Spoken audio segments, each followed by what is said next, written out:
Hello, I'm Lexi Brown with the Tennessee Department of Environment and Conservation. I work in the Office of Policy and Sustainable Practices, and one of the programs that we facilitate through our office is the Tennessee Radon program.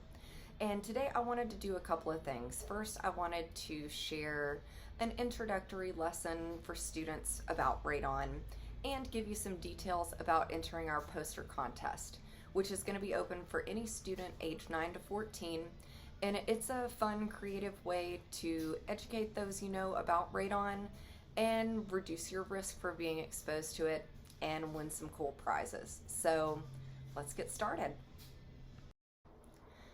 In this presentation, we're going to be covering the basics about radon, what it is, where it comes from, what it does, and what you can do to lower your risk of exposure.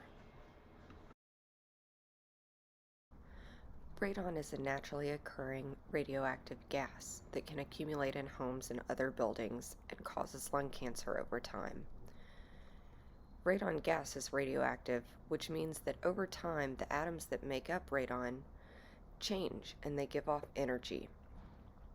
That energy can damage the tissue and cells that make up your body, and because radon is a gas, you can breathe it into your lungs. And when you breathe it in, the energy given off by the decay of uranium can damage the cells in your lungs, causing cancer. Since radon is an odorless, colorless, tasteless gas, you can't see, smell, or taste it, or detect it with any of your other senses. There are special tests that you can use to test your home or other building for radon, and that's the only way to know if it's present. Radon comes from the ground naturally, but sometimes it can sneak through cracks and floors in walls in your home and build up to levels that are unsafe.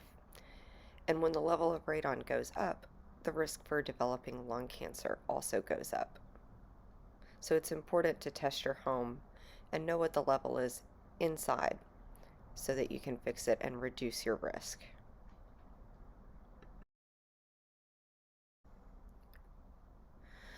Just like we use pounds and feet and inches to measure certain things, radon has its own unit of measurement.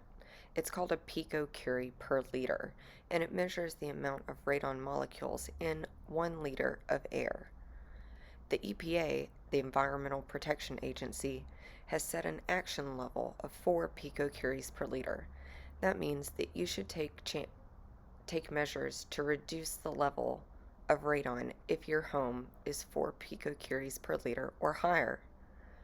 And because the radon levels in a home or building can change over time due to things underground changing or weather or construction to a building, the EPA recommends testing the structure every 2 years. 4 picocuries per liter is about the same risk of smoking 8 cigarettes a day, but you might be taking this risk and not even know it. Levels over 4 picocuries per liter have been found in every county in Tennessee.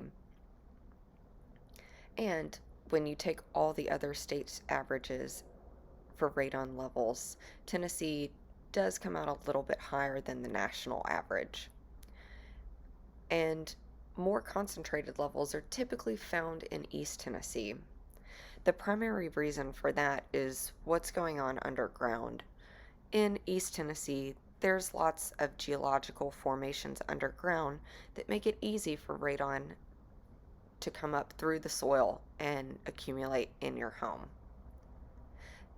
And just because East Tennessee is green doesn't mean that there's no radon there. We've still found levels over 4 picocuries per liter in every county, including the green ones that you see. This is just a map to predict what the likelihood of there being elevated levels of radon in a home or building is. But it's still important to test every structure to make sure that there's limited amount of radon present. Radon comes from the decay of uranium in the soil. And uranium was first discovered in 1900 by Marie Curie. She discovered the substance and studied it extensively, and she actually won a Nobel Prize for it and was the first woman to ever win a Nobel Prize. She handled radium so regularly because we didn't understand how dangerous it was at the time, and many of her belongings are still radioactive. She had to be buried in a lead casket because the radioactivity from her body is still happening today. And many of her books and other samples that she used in the lab are still radioactive because the half life of radium is so long. But one of the half lives that it goes through is radon. Now that you know what radon is, where it comes from, and why it's dangerous, I wanted to tell you about the poster contest we're hosting. Check out the entry form on our website and get creative. It's a great way to spread the word about radon and keep friends and family safe. You can even request a free test kit from our website to check the radon levels in your own home. One more thing, the top 3 submissions that are selected as winners are going to win prizes. We've got a variety of prizes to pick from for each winner, including things like AirPods, Nintendo Switch Lite, music and art equipment, skates, and much more. We look forward to your posters and seeing what you can come up with soon. If you have any other questions, here's my contact info where you can reach me.